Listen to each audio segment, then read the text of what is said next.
this is dead leads, social marketing, and resident surveys. This is our dead leads manual, and I'm going to walk you guys through it.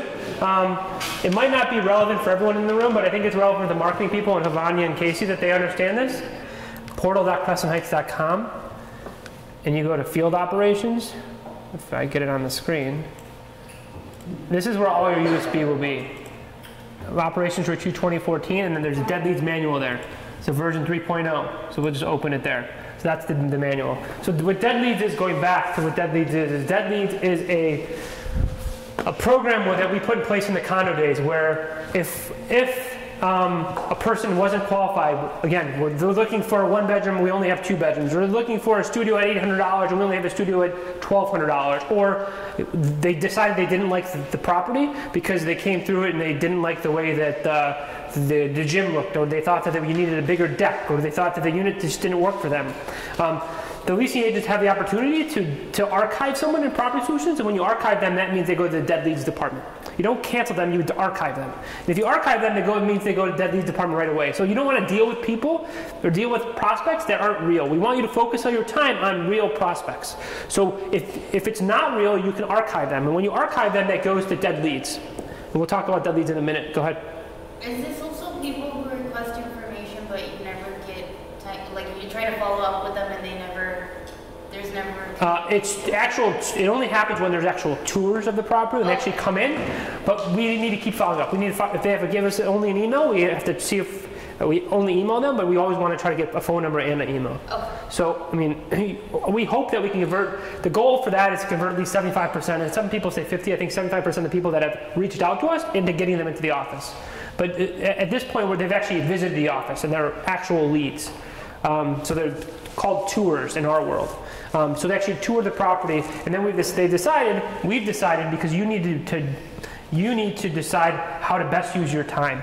If you have, we think, for a leasing agent, maybe 20 to 30 to 40 leads on a dashboard is enough. We don't need to have 120. You're never going to get to 120 people. We want you to focus on the people that are real. We want you to really make sure that those people actually move into the building. And so if they're not real, you archive them. And you do that very simply in Property Solutions. There's a function in the top right corner that says, status. You can change it to archive, and that's all you have to do. You always have to update your notes, though. So whatever your purpose is, if you don't update your notes, then Miriam's going to call them and say, are you still interested in NEMA? And they're going to say, yes, I'm interested. But if we don't have a 1-bedroom, you won't tell her that there's a 1-bedroom. So when she goes, or when Roy goes to check the notes, if the notes aren't updated saying they're looking for a 1-bedroom, they want to move in July 1st, no availability, because let's say it's June 15th, no availability for July 1st for a 1-bedroom and this price point.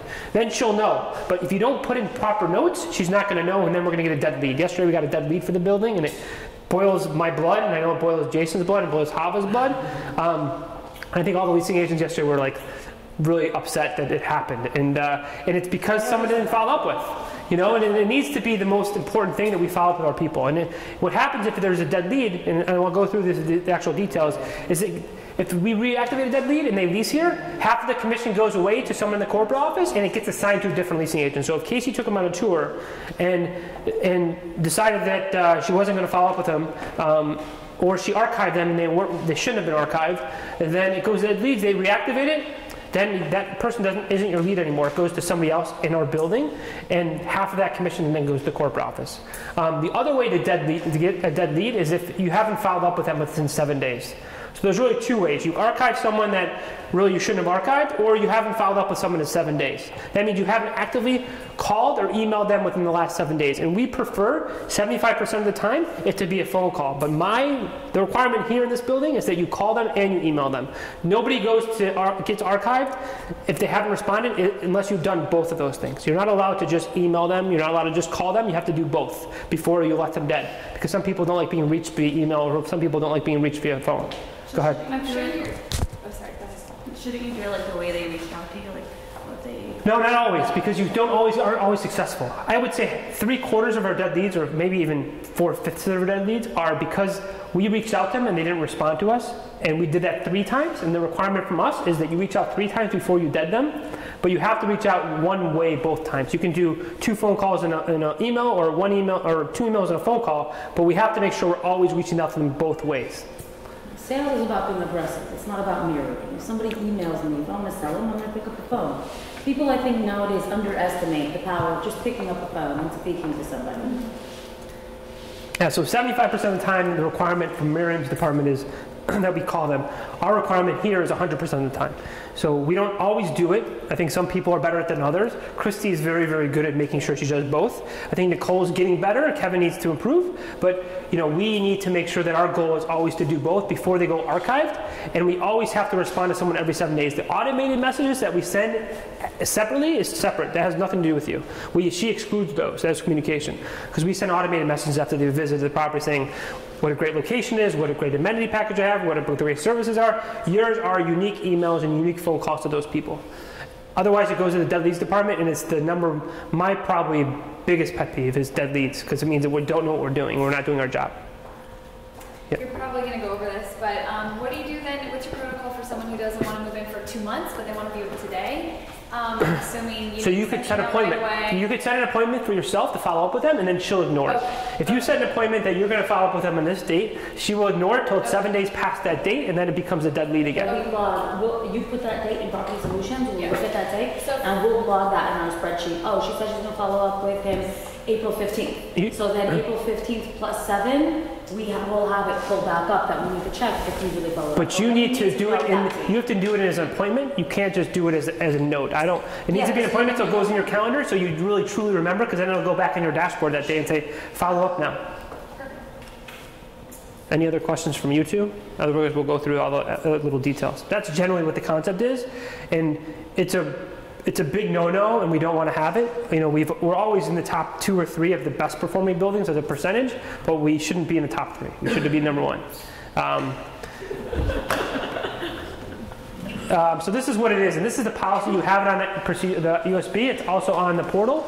And I'll go through what the purpose of this program is. Increase overall ratio of conversions to the property. Increase property appeal, revenue, and occupancy. Monitor success of sales and marketing teams. And collect report feedback. That's important. When they call, they don't just get feedback about whether they like the property, didn't like the property, or yes, they tried following up and I'm not interested. Sometimes they get really great nuggets of information, and they can really. One of my hopes from Miriam's department is they'll share that information more often with us to say this person said X and Y, and maybe we should consider that. Maybe she does at other properties, and we just don't get it here because everything's positive. But any negative feedback, I really want it to be that we communicate effectively. So the program is for multiple reasons. It's a customer service program too, so we make sure that everyone feels like they're attended to, and we did the best we could have. Sometimes they can't afford to live here. It's unfortunate. They can't qualify, and so we look at the reasons why people didn't move forward. And so Miriam's report, and I'll go through her report in a minute, is really pretty elaborate, and we get a lot of great feedback, and we can really assess how a property is doing. And you can see the problems, and that's part of the reason why we sold 3 of the properties we sold, is because every month it said the same thing, and we weren't able to fix it. And without having someone totally dedicated that was going to go there and live in Atlanta, it was somewhat of a clusterfuck. So that's what this is. Let me see what else we got here. What is a dead lead? And I think I explained that to you. A dead lead is a lead that a leasing agent feels will never come back and lease at the property, or a lead which has not been in direct contact with an agent in the past 7 days. All right? And then what the process is, I think notes are very, very, very important so that we don't have dead leads. A lot of times they'll say that I tried following up with and I didn't get a hold of that person, but the notes, maybe they didn't put that log that they called that person in the notes. And so Miriam has no way of knowing that, and I have no way of knowing it. We talk about the only way to know it is to have the date stamp in Property Solutions to say, I actually called that person on that date. Because if you can't go back 5 days from now and put that note in there. The note's either in there or it's not in there. So that's our Bible is Property Solutions, and we look at it. And she looks at every single activity log in Property Solutions or Roy does now, before he makes the phone call. So we have to notate that stuff. So what if you just can't get a hold of them for 7 days? Sometimes, and then they can't get a hold of them too. But we want you to at least call them and email them so you have to call them 3 times. Before you can dead anyone, you have to call them or email them 3 times. And that's my rule. I don't know if it's Miriam's rule or not, but our rule is 3 times you have to try it. You do too? It's too much. Okay, well, our requirement is 3 times here. So we either call them or email them 3 times, and then we'll let it go. Then we'll let it expire. But I don't want to never. I would rather have you archive it. If you do it for the third time, if you give it a day and they haven't called to reach back out to you, then I'd rather have you archive it.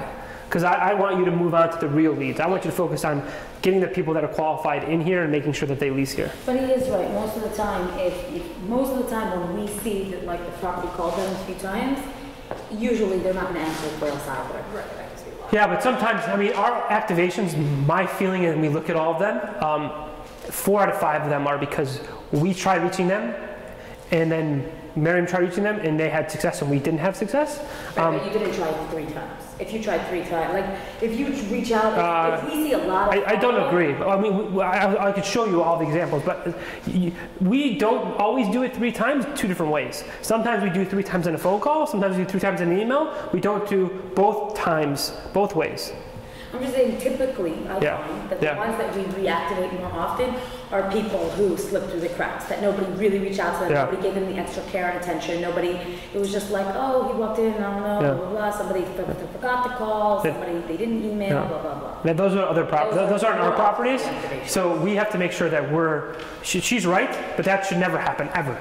You know, otherwise we'll write people out. Which is why Nima doesn't have the activation. But we do have it where we try with you people and they don't respond, and then that's something that I'll totally accept. If you call them and email them, and you've tried 3 times one of those 2 methods, we'll totally accept it because I want you to move on to the next more important thing. So I would never be mad, and it happens to Christy when she gets dead leads. Every time it's happened to Christy, it's been because of that. So long as we're doing our job, we're recognized because our ratios are the best. You know, and I think that's refreshing. And I think everybody, and then Jason said it yesterday too, is pretty much everyone that we've hired has been in athletics or been in a competitive environment a lot of their life here, and I think it's just another thing to be competitive about. I mean, I think that's a way we can judge ourselves and see if we're doing a good job. Okay, social media and surveys, and this is social marketing, but this is actually social media. So this is Brand Watch, and this is something we launched, and I think for the marketing managers, you don't understand it now maybe, but you will soon. This is something that we're going to be probably doing across the country. We tested it at NEMA, we tested it at Astoria, and we tested it in Atlanta for the Atlantic, and some of you might know this stuff. But I thought it's important to kind of understand social media this way. So this is what we've done. We decided to hire this company that helps us listen to social media. And we listen multiple ways. So we listen to our leads, we listen to our competitors, we listen to people that are tweeting or Instagramming or putting in Facebook posts from our location. We listen to them, the people that hashtag or put the @ sign and tag us. We listen to brokers through their feedback, and we listen to positive and negative feedback. There's a couple other things that we do, but generally this is what we're doing from a social media perspective. And these are actual people that have actually tweeted, and these are people that are looking to move to Chicago. So my brother is moving to Chicago in 2 weeks. So we reach out to that person, we'll send them a little ad about Astoria Tower, and we'll say, you know, we'd love for them to live in our building. So it's not going out and waiting. So it's a way to get free traffic, more or less. I mean, the Brand Watch costs us a couple bucks, but it's a way to get traffic that is, because these people are tweeting, they're putting this stuff on the phone. Now we're going through and we're crawling all their messages that are public, and they're all public, and we're trying to pluck them and then to correspond with them. So then our people at our properties, like here at Havania, and actually I think it's one of the 2 of you now, I don't know if it's Casey or Vanya. Chicago, we had Tessa doing it, and now we have Molly doing it. We have Kira doing it in Atlantic, and we're reaching out to these people that have said that they're looking to move in Chicago. And 50% of these are crap. So 50% of these people are like looking for a pad in like the hood or something, you know, like they're not real leads for us. But the other 20 to 30 to 40 or 50% even are real leads, and it's great information. And it's our opportunity to know that we have our finger on the pulse. And so we do this stuff, and it's really important that we are instant. Not instant, but it doesn't have to be within a minute, but in the same day, it has to be relevant, that we follow up with these people. And so we do it all these ways. So this is the lead example. So you'll see, this is today, actually. There's 9 leads, you can't see it down here, but there's 9 leads today that have said that they're moving, or they've used the word moving Chicago, or there's like, I think we use 3,000 key terms to qualify what this means, but it's a way to listen to what people are saying on social media, and we do it through Instagram, Twitter, and Facebook. And so it's a powerful tool to convert people into leads that come into the property to at least apartments. And this is something we just started doing, about 4 months ago, and Chris has taken leadership role on this. But it's something that we really believed in. We spent a lot of time researching who the best group is, and a lot of time negotiating, and then Chris setting up all these queries really took a lot of time. So this is a really great tool, and I can't stand when we don't follow up with these people, and I can't stand when we don't have a way to mechanism to track them. So we have a spreadsheet that we created in Atlanta that we're using, but we should be modifying it, and these things have to happen every single day. They obviously can't happen on Saturdays, but they have to happen on Sunday mornings, and they have to happen on Friday before you go home. And so we do it from leads. This is the leads. We also do it in people that are positive and negative feedback. So this is people that have actually, like this is Severe, who's the chef, and he didn't say, he actually was at Nemo when he was talking, but he didn't hashtag Rent Nima. He could do it based on location. You could do it based on hashtagging or the @ sign. So he actually, these are communications. This is actually us retweeting him, but there's residents that'll be in the building that'll say, screw Nima, they're charging me too much money, and they suck. And so if we wanted to, and we wouldn't in that case probably do anything because we wanted just to die, we don't want to bring any light to it, but if we wanted to reach out to them, or if someone said, I'm having a problem with my computer, and I'm in the fitness center, and they put it on the social media, we could actually go down there and fix it for them. We don't have to wait to find out from someone else, and we don't have to hear it through the grapevine. We can literally, if they post on social media, now we're downstairs and we're fixing it for them. They didn't even hashtag us. They just put, computer's not working, and we know they're in the building. So this is a tool that it's very, very powerful, and we're not using it as much as we should now, but this is something that propels us to be better at what we do. So social media and social marketing, so this is social media to me, this is people that are just talking. Social marketing really leads into converting more traffic. So we'll talk about it on the next slide. So these are the things we look at. We look at leads, we look at our comps. So like if someone at Ava 55 is saying something about their property, we also get that report. I want to know what's happening at Ava 55. I want to know what's happening at 100 Van Ness. I want to know what's happening at Paramount. So we get those reports. And I want to see if they're doing a good job with their social media, and they're not. And you can see it in their numbers. But we get all of our comps. So we set up our comps in every one of these markets, and we get the positive and negative feedback from the comps. So if it's negative feedback, we could reach out to the person and be like, this is a much better environment. Please live with us. And they said, this thing sucks there. So that's the idea. Location-based, we talked about hashtag and @ signs. I think that's easy to know. Brokers, that's another great tool. And we do it with the brokers. We just started doing all this stuff, but we just really started doing this one recently. When brokers are looking, and you could see real change where it actually turned into people coming to our office. And I think as we do a better job, it'll turn to more and more and more and more people coming to our offices. The broker's saying that I'm looking for a place for one of my clients, or I just started in real estate here in San Francisco, and I'm not sure where I can rent an apartment. With broker tweetings, we actually reach out to the brokers because it's a good mechanism to kind of know, and it helps them know that we're totally in touch with this community. And then positive, negative feedback I talked to you guys about. And this is the ad. When we send them this picture. We're trying to redo this picture a little bit, but. Sorry, we're done? Okay, yeah. So the idea of like sending something saying, we have a spectacular building, have you checked it out yet? And not really making it, we want to make it custom, but we want to keep it generic because other people will see that. So we want to be like totally like, hey Jane, can you come over here today? Can I schedule an appointment? It's more like, let me know when you can come by. I'd love for you to see our property. We're the best in San Francisco. So that's what we're doing, and we're now trying to, and I was going to have a call with Chris yesterday, we're now trying to figure out how to make this something that works for the whole company, because then we have people moving to Chicago, where we have 6 buildings in Chicago, which one's best, and figuring out all those details. But we're going to continuously focus on this, and I think this is a way to kind of be a catalyst of listening to what's happening in the world and being better at it. It's the same way we, as a company, benefit from having boots on the ground and being a group that understands the whole totality of what owning a property is we know better what to do in the future. And when we see 25 people tweeting about looking for a condo in Chicago, maybe it's time to start converting condos.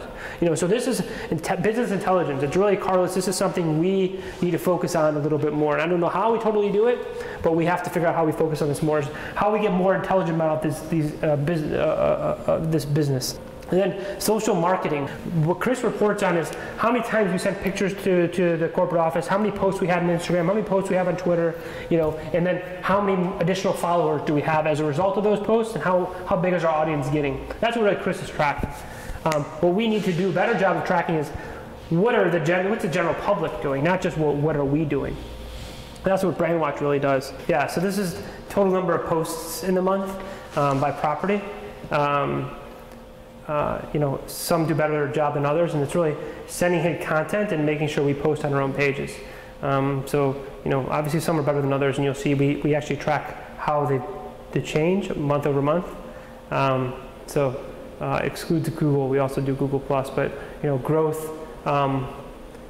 Oh, so he's doing it every quarter. So he's behind one quarter. So the fourth quarter he hasn't finished. This is the third quarter. Okay, that's what it is. So he just hasn't finished the fourth quarter. I don't know why, but so, you know, 8, 9, 11% growth in our audience, which is I think those are good numbers. I mean, to have 10% growth, you know, in a month, I think is a pretty good number. 11% growth in a month is a pretty good number. But we do that through posting and hashtagging and inviting new friends and all those great things. So those are the numbers that lay behind it. 90-day audience growth. And then this goes into content being sent. In some properties, like NEMA, we post our own content, so Chris doesn't do it for us, so that's why it says 0. But you'll see we actually had 121 posts in the month. We had 121 posts in the month. So we actually post a lot, but we do it ourselves. Chris doesn't do our stuff. But you'll see that, you know, some buildings that we sold did a worse job than others. So this is another, when you look at all these reports and they're all negative and they're all, you know, we just decided it wasn't for us. But Astoria does a good job. I mean, Walton Strand doing a pretty good job. Paris, you know, I think 10 or 11 times, maybe we post 10 or 11 times a month. I don't think that's enough. I think once a day is really a good goal. And I know Havania has heard that from me a lot of times, once, twice a day. Facebook, this is actually just Facebook and the followers we have on Facebook.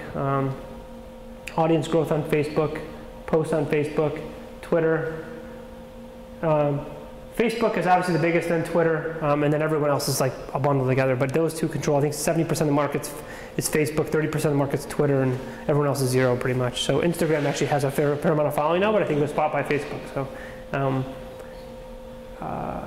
Audience growth for Google+. Google+ is important because it helps with SEO, and it helps with your places on Google. Google Places is now one of the ways that you can get optimized on the website. So we'll talk about that in a minute. Instagram is a visual one, so on the real estate side, it's really great. And the Twitter side, it's hard because now people post, you know, have the tags. But you know, Instagram's a great place to is to post what's happening in our residential building. So, you know, posting is in a month. That's it for this. But the idea that we track this, and it's important that we're doing it, and it leads to, and the powerful thing is it leads to other people following you and other people, you know, looking at the content you sent, and then from the SEO side, and you'll see it with like YouTube and the YouTube followers is, you know, if you do best apartment in San Francisco or new apartment in San Francisco, we're #1. And it's really hard to get #1 because apartments.com and rent.com, the ILS sites are usually #1 and #2. But here in San Francisco, because of all the social media and all the YouTube followers we have, we're #1. And so we can't let that fall. And so there's a lot of ways to be #1, but you know, it is, and we have a group that works with us to make sure that we're #1. And this is you could see, you know, this is our YouTube page for Jasper.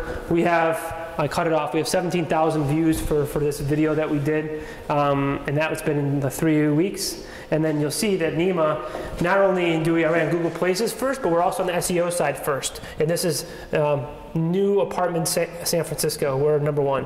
And then Curbs #2 and apartments.com is #3. But you know, this is Google Places, which we're up here at the top, which is great because we've had a lot of reviews and we have the best rating. But this is paid for and this is paid for. So we're here when we do Reach Local, but we don't necessarily focus on this because this just costs you more money. This is totally free down here, and this is totally free. So we want to be here, And if we're here, we're going to get better traffic. We're going to get more qualified traffic. We're going to find people and more people talking about us. And we're going to always stay here. When we start to fall, it's because we're not continuing to evolve. Okay, and this is what Miriam's been working on, and I think this is really important to kind of touch on. These surveys, these customer satisfaction surveys, and Jason talked about customer service, but customer service doesn't happen by just having great people. It's also listening to the residents, and I think this is the way we listen to the residents. Is we send out surveys every quarter. We've been doing it for about a year now, and maybe a little bit over a year in some properties, but about a year, and we get feedback. And so I did this on my phone this morning. I'm sorry, I should have done it probably last night or something, but this is NEMA. We have 158 responses to our survey. We sent out the survey 3 times, and you'll see every time we sent out the survey, you have people doing it, people doing it, people doing it. But you know, it doesn't always happen where you have a stream of people. So we sent out the survey letting them know we have the survey. We have, I think, we try to shoot for 10 or 11 questions. I think we have 12 or 13 this time for NEMA.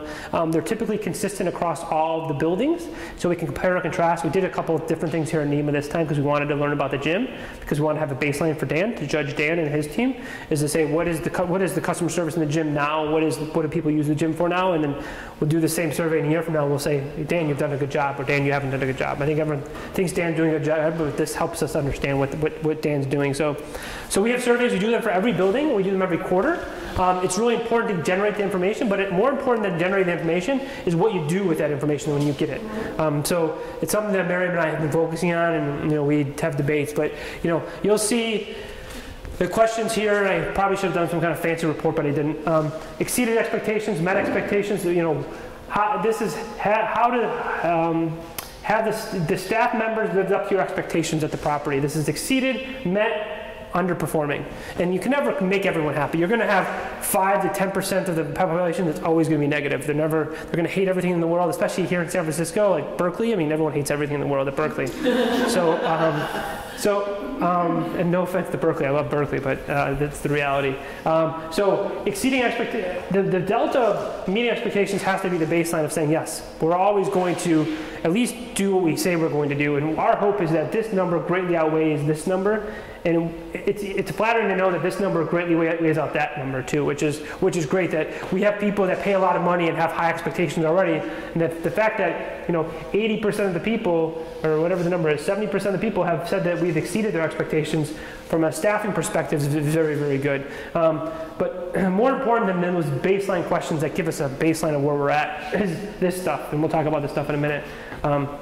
These are more questions, and we have a list of. This is how would you rate your overall experience by amenity type, or I don't know what this one is, management, customer service, cleanliness, all that other stuff. First question was, how would you describe the overall experience at our community to date? Have the expectations lived up to have the staff members lived up to your expectations, which is the most important to me, because I can't control where our location is. I can't control what I can't control a lot of the things of whether or not the building's totally lived up to it, but if our staff has, and our amenities have, and our services have, then to me it's a much more important question than the overall community, because I can't control the location. It is where it is. You might not be happy with the location because when you moved here you didn't know where you were going. So the staffing thing is important. So in this location is usually just for us to understand what's happening. It's a good question to ask.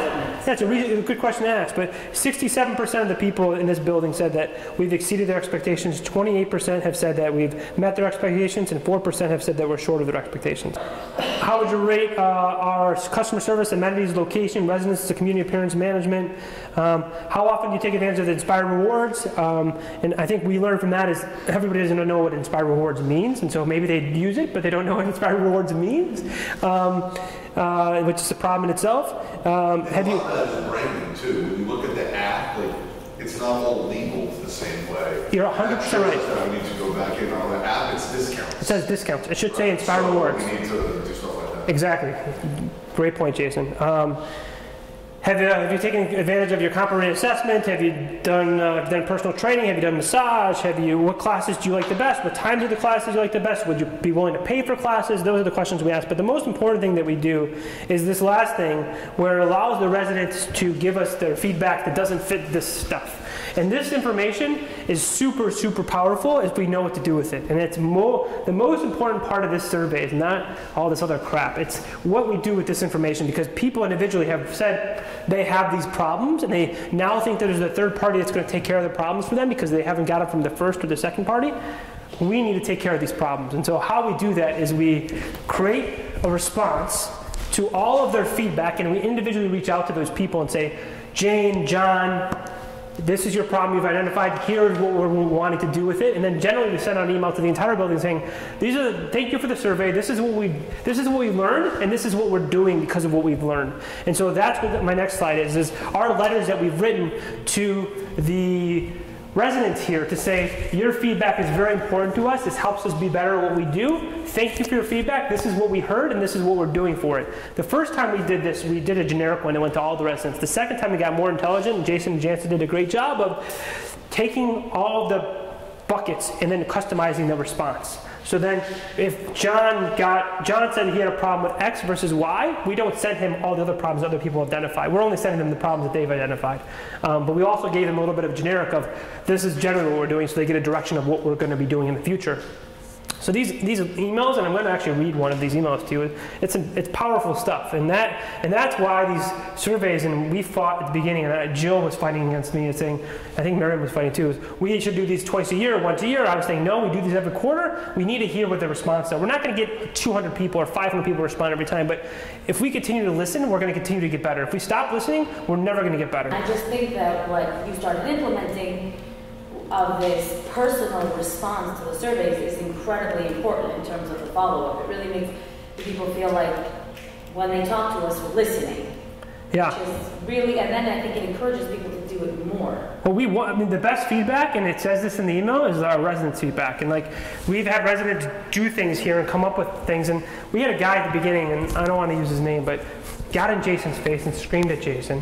And Jason, he wanted to like fight him, and it had nothing to do with Jason. It had everything to do with this guy. The guy had 100 great things to say, just a really bad presentation how he said them. And so Jason probably met with him 4 or 5 times after that. I probably met with him 2 or 3 times because he was that bad. But he has some great feedback. And we and I, obviously he was crazy, and we had to throw that part out. But we've done things because of his feedback. And he's not here anymore, and it was best for us to just part ways, but having that feedback is so important because it helps us be better. And I think, it helps us call into question the things that we're doing because we're not perfect and we want to continue to evolve. And I think that's what we're trying to do with these is like find a way to be better. And I think we're going to do this at an employee level at some point is how do we get better too? And I think that's what Miriam is trying to work on. Do you require the residents to identify themselves? We don't require it, but we do give them they enter a raffle if they do put their unit number.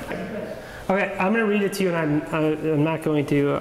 This is a little painful, but we're nearly 90% occupied with the Whirlwind lease up. Thank you all to all residents for choosing NEMA as their home and for your ideas, collaboration, and fantastic feedback during this exciting startup period. Our number one priority has and will continue to be the satisfaction of our residents. We will continue to strengthen our policies and procedures to provide you the best living experience possible. The following procedural changes are being established in direct response to some of your feedback. We request and would very much appreciate your help with these policies to make sure the building functions and exceeds expectation. Porter's office. We apologize for the recent inconsistent hours at the Porter's office. In an effort to bring you to the highest level of standards, we have added additional staff, and we had to train them, and we've had to train them during the interim. The new updated hours, yada yada yada. If you would like a package to be delivered into your unit, you can respond to your package notification when you receive your email to the resident service coordinator at rsc.rentnema.com saying that they can have access to your unit and deliver the packages. We will be delivering packages daily from 1:30 to 3:30. Ongoing delivery options are available upon request. If you're looking, yada, yada, yada. Carts. Recently, there have been several instances where luggage carts have been taken and not returned for a prolonged period in time. In response to our residents' feedback, we are making 2 changes to the luggage cart process. First, we will be purchasing additional carts, and more specifically, the size and style requested by most of our residents. Secondly, we will now require holding of an ID to check out a cart from the concierge and valet. This is strictly to ensure that the carts are returned in a timely manner and to the appropriate locations. If you currently have a card in your unit, we ask to return them. Thunderbolt cables. We have purchased 4 Thunderbolt cables to use in the business center. You can check them out. The North Tower Concierge cornhole set. We purchased a cornhole set for the residents to enjoy. They can be checked out at the porter's office. App reservations. Our app, on the app, there is an option for reservation requests. Submitting a request does not confirm the reservation. Your reservation is only complete when you receive a confirmation email from a staff member. You can always call or email the leasing office for reservations. Reservations are required for private use of the reservations. Energy swearing reservations. Energy, and it goes into more of the details. And the other one we talked about. No, I'm just reading it. I couldn't. The other one talks about the valet and the app with the valet. It talks about the amenity requests again, a fitness calendar and reserving specific fitness equipment, and then changing the classes and then offering a reduced rate for spa treatments and personal training. It came down to $100. And then I introduced, which didn't really take off, the semi-private courses because some people said they wanted to have other courses for fitness, but they weren't willing to pay for those courses. So they wanted like an advanced TRX class, but we did 11 classes a week for free, and then anything beyond that they'd have to pay. And so it didn't end up taking off. But that idea of just not just listening to what they say, but actually doing something with the information you're given. Any questions with that, guys? Okay, well, I think we're out of time. That's it for this part.